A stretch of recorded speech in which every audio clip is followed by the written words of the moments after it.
Уважаемые участники сегодняшнего круглого стола, форума, я с большим удовольствием принял приглашение АКИ-пресс принять участие в сегодняшнем обсуждении. К сожалению, в 11 часов у нас отчетное собрание Академии наук нашей страны. Я буду вынужден покинуть эту аудиторию.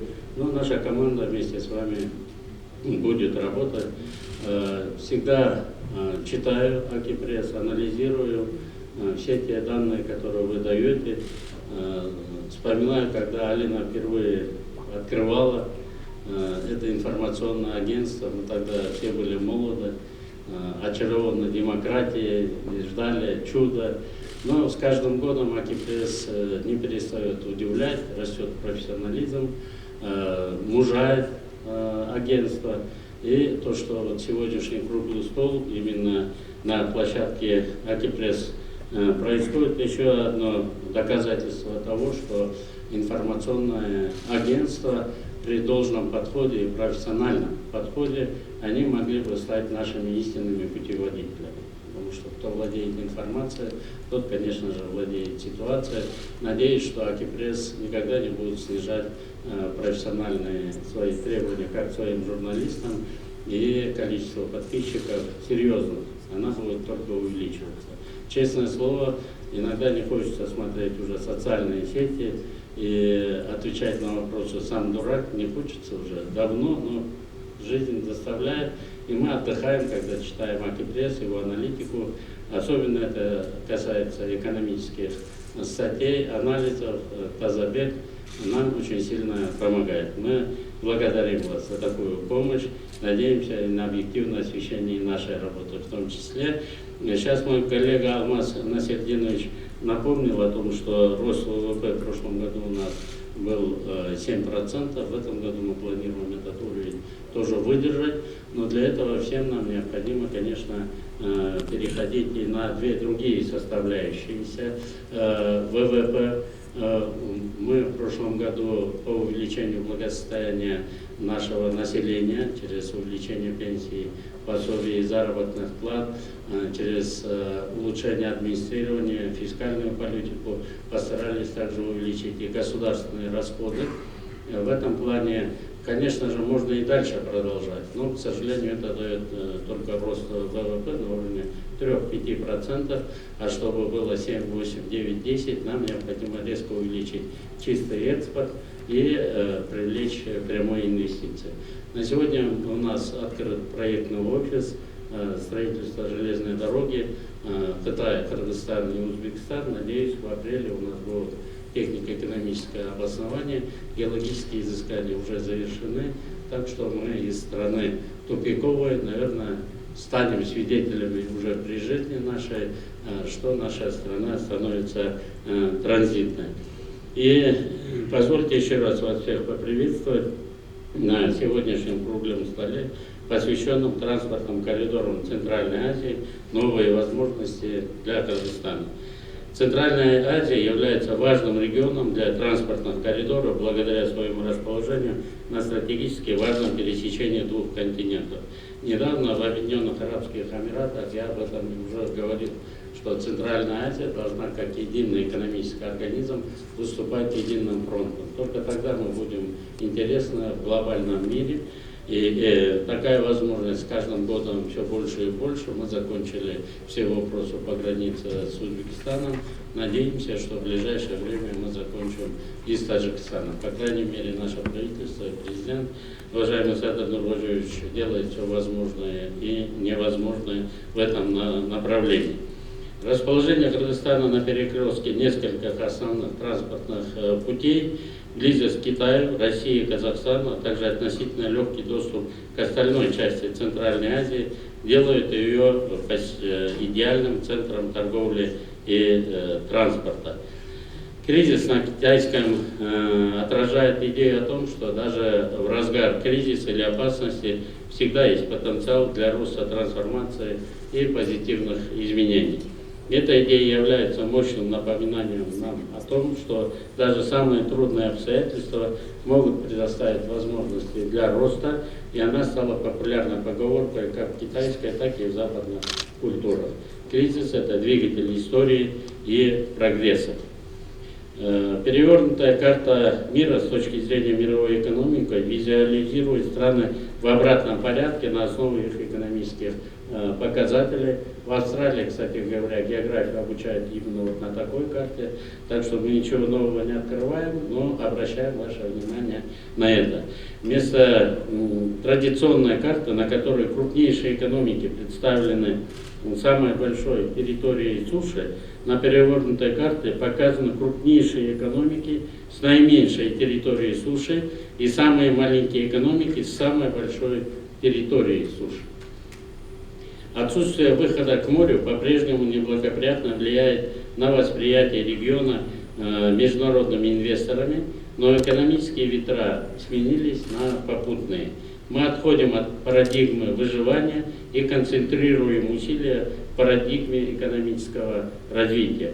Необходимо занять достойную роль в цепочках поставок региона. Великий шелковый путь – одно из наиболее значительных достижений в истории мировой цивилизации. Наиболее протяженный магистральный участок шелкового пути проходил через территории Центральной Азии, в том числе и Кыргызстана.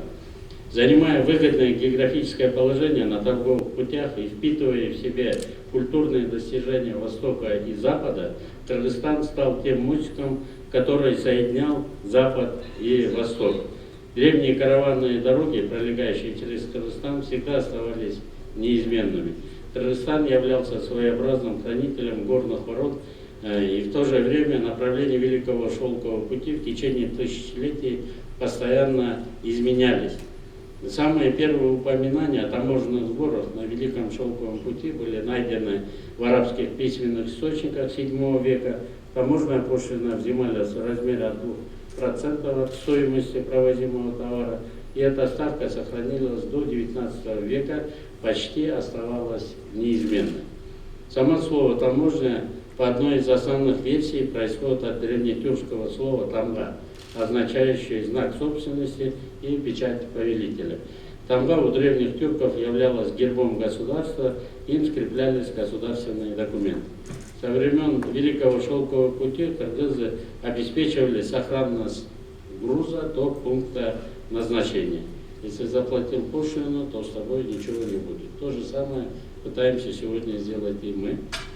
Новый шелковый путь, также известный как инициатива «Один пояс, один путь», представляет собой обширный инфраструктурный проект, запущенный Китаем и направленный на соединение Азии, Европы и Африки через сеть дорог, железных дорог, портов и другие инфраструктурные проекты. Кыргызстан начинает играть жизненно важную роль в данном проекте, поскольку он стратегически расположен на перекрестке основных транспортных путей, связывающих Китай с Европой и Ближним Востоком. Кыргызстан активно продвигает свое участие в данном проекте, что может открыть для страны значительные инвестиционные и торговые возможности. Исследования показывают, что торговые потоки и мировое ВВП между тремя экономическими силами к 2030 году смещаются к увеличению роли Китая и Азии в целом, а Кыргызстан находится в равном удалении от новых экономических центров, как Индия, Китай, Турция, Иран и Пакистан. Вы видите сравнительный анализ, как стремительно растет торговля Китая с Европой и Соединенными Штатами. Растет доля глобального потребления среднего класса в Азии.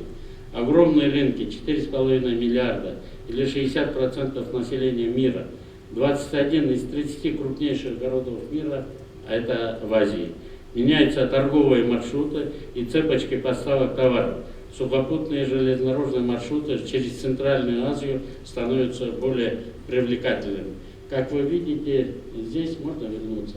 Вот Индия и Китай наращивают свой средний класс. Не олигархов, а именно средний класс. И они начинают вырываться вперед, уважаемые коллеги. А США, Евросоюз и Россия, где этот средний класс уходят вниз, уходят и экономики мира. Поэтому перед нашим правительством, президентом поставлена задача создать все максимально возможные усилия для строительства и роста именно среднего класса. Новый аналитический доклад Евразийского банка посвящен структурным изменениям в экономике Центральной Азии. За последние 20 лет ВВП региона увеличился в 7,5 раза, а средний темп роста составил 6,2%. Быстрее развивающихся стран и более чем в 2 раза быстрее мира в целом. Совокупный ВВП Центральной Азии это 347 миллиардов долларов. Оборот внешней торговли товарами стран Центральной Азии составил более 165,5 миллиарда долларов в 2021 году и за последние 20 лет вырос в 6 раз. Взаимная торговля стран региона развивается опережающими темпами по отношению к внешней торговле. Мы будем развивать транзитный потенциал путем создания транснациональных логистических хабов, бондовых складов и логистической инфраструктуры для участия в таких цепочках электронной коммерции, которая создаст огромное количество рабочих мест, притоков инновационных финансовых технологий, цифровые деньги, криптовалюты и блокчейн. Эффект так называемой низкой базы в нашей стране позволит нам задать амбициозные темпы роста в экономике. Находясь рядом с Китаем, мы не используем этот океан для нашей продукции. Колоссальные объемы маршрутов электронной коммерции из Китая в Европу пока проходят мимо Кыргызстана. В Кыргызстане выручка на рынке электронной коммерции в 2021 году составила всего лишь 460 миллионов долларов США. Ожидается, что годовой рост выручки составит 17,7%, и в результате чего к 2025 году объем рынка составит 864,1 миллиона долларов. А также ожидается, что к 2025 году количество пользователей услуг электронной коммерции достигнет 2,7 миллиона человек, или 38,3% населения. Кыргызстан сегодня занимает 97-е место из 150 стран по индексу электронной торговли. Здесь представлена карта охвата оптиковолоконных сетей, как существующих волоконно-оптических линий, так и планируемых таких линий, а также планируемые дороги, населенные пункты и другое, что будет объединено в одну целую систему. Охват оптиковолокновых сетей доведен почти до всех крупных населенных пунктов. Наконец-то запущен проект Digital Casa, Центральная Азия, Южная Азия и Кыргызская республика для улучшения пропускной способности интернета и создания региональной цифровой платформы и регионального центра передового опыта в сфере цифрового развития. Кыргызстан также достиг соглашения с морским портом Абу-Даби в ОАЭ, чтобы расширить свой доступ к международной торговле через море. Более 32 гектаров земли передано в пользование нашему правительству, и мы начинаем думать уже о создании этой инфраструктуры. В ближайшее время эти вопросы окончательно будут решены, надеюсь, и в порту Бандар-Аббас. Также рассматривается открытие нового международного мультимодального коридора в Россию через Каспийское море. Сухопутная часть нового маршрута пройдет из Кыргызстана через территорию Узбекистана до морского порта Туркменбаши в Балканском вилаяте Туркменистана. Далее грузы предлагается перевозить морским транспортом до российского порта Астрахань. Это при том, что мы находимся в едином Евразийском экономическом союзе. К сожалению, мы никак не можем прийти к общему знаменателю. Мы вынуждены идти по этому пути.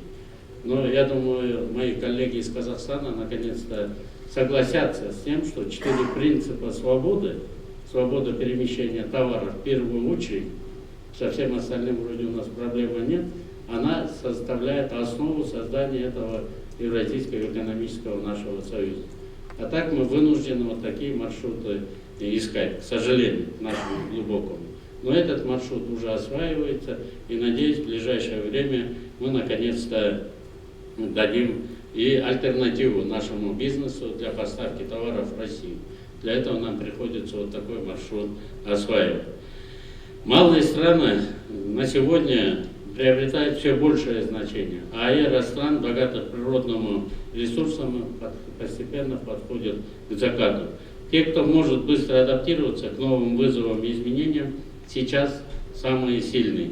В этих условиях у Кыргызстана есть шанс занять свое место в мировом порядке, мировой торговли вместе с странами Центральной Азии, основываясь на имеющихся преимуществах. Вот здесь я попросил нарисовать, до этого картину покажите, пожалуйста. Вот. Если раньше большая рыба съедала маленькие рыбы, то теперь мир переходит на другую сторону. Быстрые рыбы съедают медленных рыб. Вот перевернутую карту, если вы посмотрите, она как раз таки этому соответствует. И, пожалуйста, вот, еще один слайд.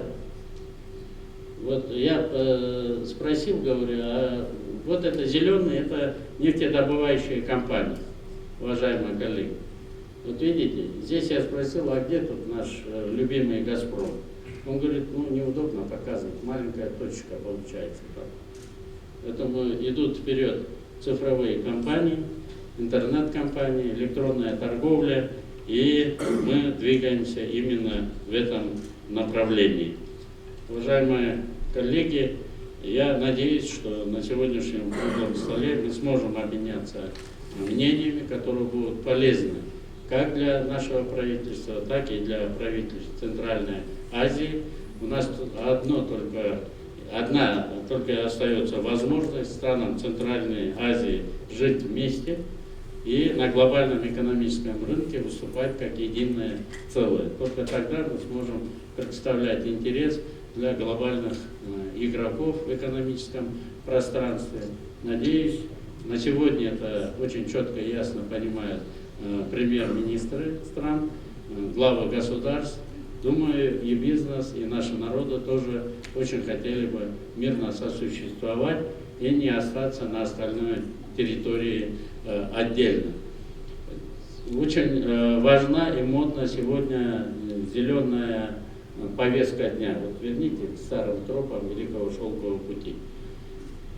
Уважаемые коллеги, пароходы, суда мы не сможем перевести на электричество. Они работают на тяжелом мазуте, на других видах топлива, но все это связано с ГСМ. Самолеты электрические тоже вряд ли появятся в ближайшее время, тем более для перевозки грузов. Но вот этот зеленый путь, где раньше ходили верблюды, мы можем освоить именно зелеными своими технологиями. Машины уже есть электрические, в том числе и грузовые. Мы можем гарантировать, что проход по этому маршруту он будет совсем-совсем зеленым. Но для этого, чтобы мировые компании, в том числе, начали торговать через наш Кыргызстан, мы сами должны этому соответствовать. У нас должно быть прозрачно, должна быть нулевая толерантность коррупции.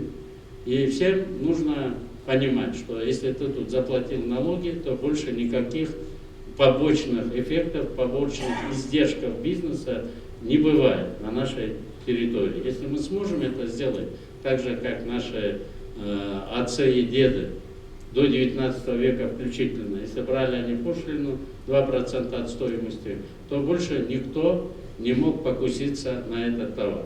Для этого нам надо фискализацию довести до логического завершения, сделать абсолютно прозрачной нашу экономику и гарантировать, что товар, который будет проходить через нашу территорию, будет проходить очень быстро, без каких-либо издержек с нашей стороны.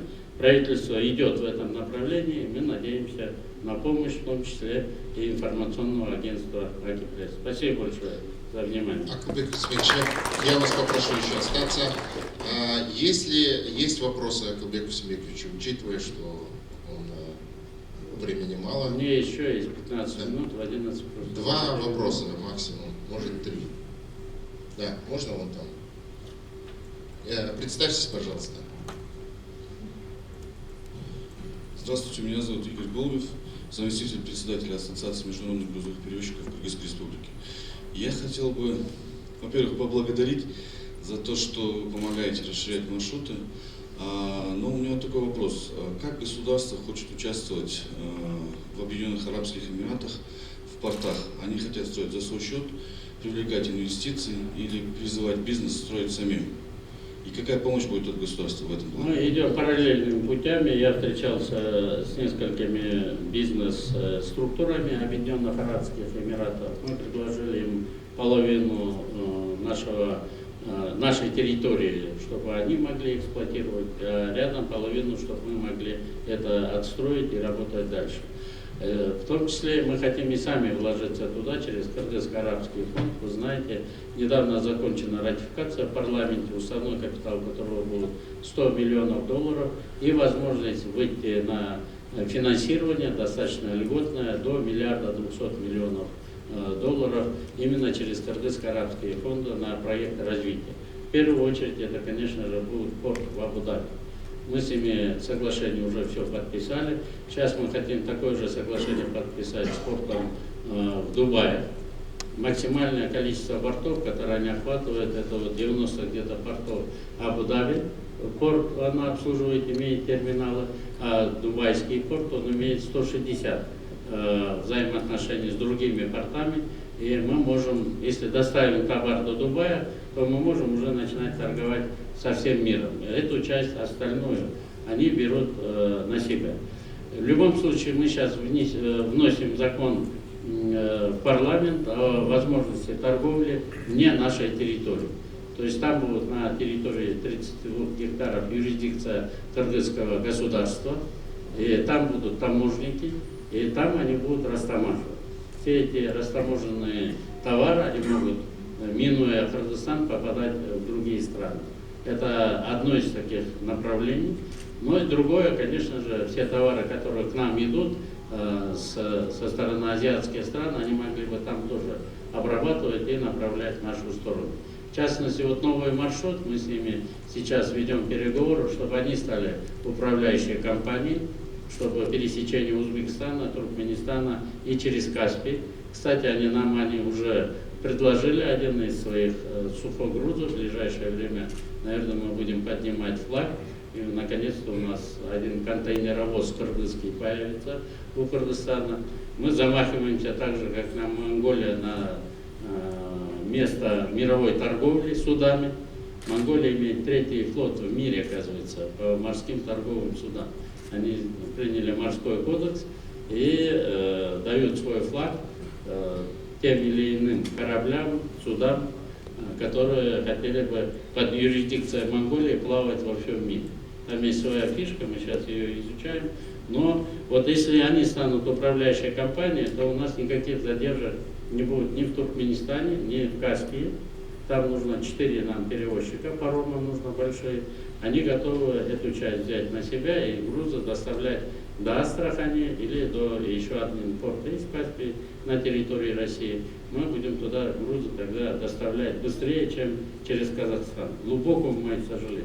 Через Казахстан мы доставляли бы в Россию товары за 2, максимум 3 суток. А там нам приходится вот так колесить. Ну что делать? Не будем же сидеть и просить, умолять. Мы будем работать, двигаться, вперед идти. К этому мы должны быть готовы, как правительство, так и бизнес должен быть готов. Мы, кстати, готовы транспортные компании поддержать по новым машинам, по тракам и по всем остальным. Еще вопросы? Пожалуйста. Да, сюда.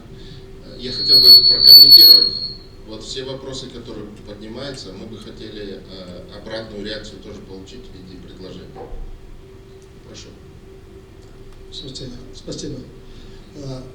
Я Шабданалиев Темирбек, председатель Ассоциации перевозчиков Кыргызстана. И в начале прошлого года мы с вами встречались, обсуждали проблемы транспорта, экспорта, импорта, механизмы. И тогда мы с вами решили создать некий координационный совет для того, чтобы определять стратегические проблемы и потом решать совместно с бизнесом, совместно с госорганами. Вот этот вопрос как продвигается? Мы вам заносили... Целый год мы, к сожалению, приводили в порядок экономику нашей страны. Вроде привели в порядок, давайте будем встречаться. Из-за недостатка времени этот Координационный совет я, наверное, упустил из виду, но вот сейчас Алмаз Насердинович взял на себя заметку, в ближайшее время мы с вами встретимся. Бахтат Эргешевич Турубай будет вместе с вами работать. Да, буквально вот последний вопрос. Ну, я хотела...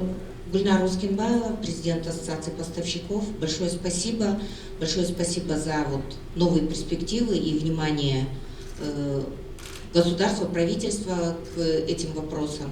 Но я хотела бы сказать и о существующих коридорах.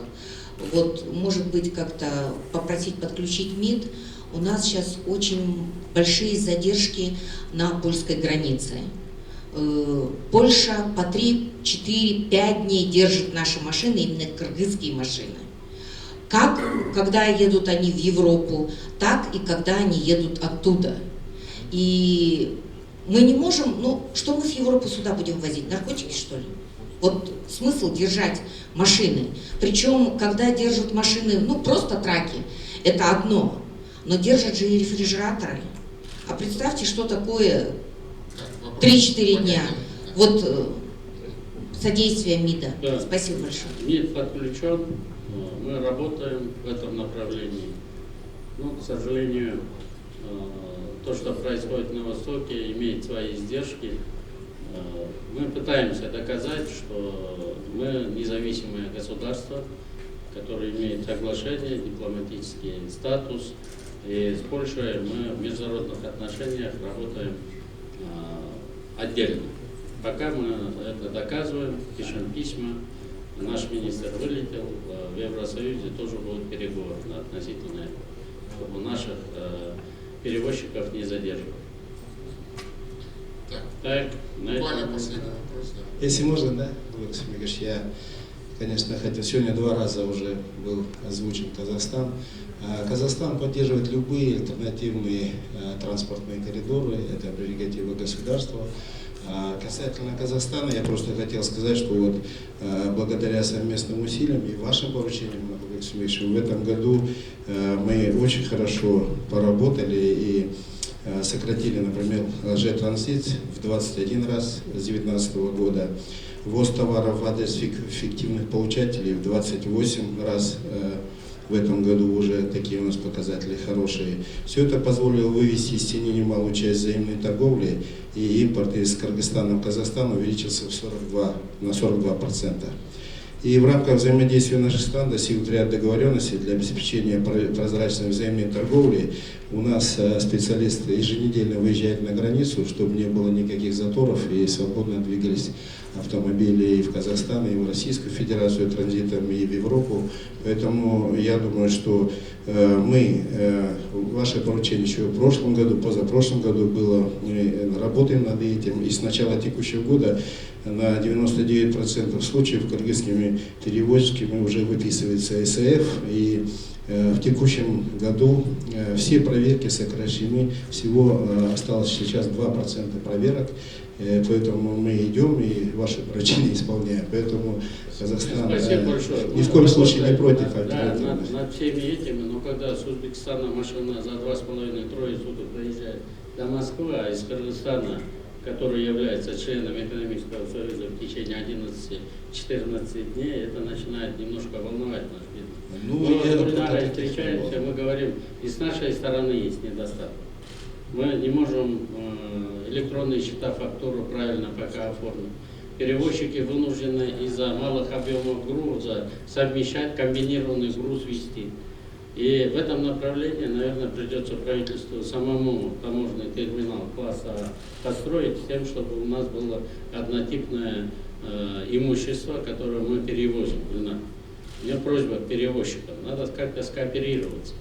Те же 40 машин, все ведут 40 разных видов товаров. Могли бы объединиться и каждый вести один вид товара, максимум 2 вида товаров. Вот Алихан Асханович, премьер-министр Казахстана, сказал: Владимир Семенович, Назба, давайте в Курдае встретимся и любую машину остановим, кыргызскую. Если там будет тот груз, который весит электронный счета фактуру, 2 машины, то тогда давайте мы будем пропускать. Пока мы к этому тоже не готовы. Это просто крик души. Администрация в Казахстане отдельно, правительство отдельно. Я думаю, послы, полномочные представители глав государств. Именно из-за этого я несколько себе позволил 2 раза к вам обратиться, но проблема существует. Грузы не наши, так же, как и в Казахстане большинство грузов. Мы из Азии берем, в частности из Китая, и хотели бы довести до России. Так, давайте быстрее создадим друг другу эти условия. Я же об этом говорю, о том, что мы сейчас пока, к сожалению, навигационную пломбу не можем запустить, пока казахстанская сторона запаздывает. Мы просили уже в начале этого года навигационные пломбы, и перевозчика никто не останавливает до пункта назначения.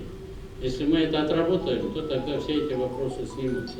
Груза хватит и через альтернативный маршрут, и через Казахстан, и через все другие пути хватит. Вы же видите, какими темпами растет на сегодняшний день китайская экономика. Сейчас Индия набирает обороты. К 2030 году Индия станет уже практически 2-й страной в мире по объему выпускаемой продукции.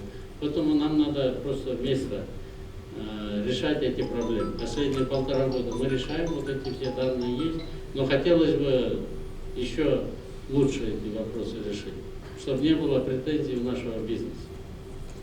Хорошо, спасибо большое. Я вынужден вас покинуть. Думаю, мои коллеги вместе с вами проведут интересное время. Я, честно, с большим удовольствием до часа посидел. Алина, спасибо.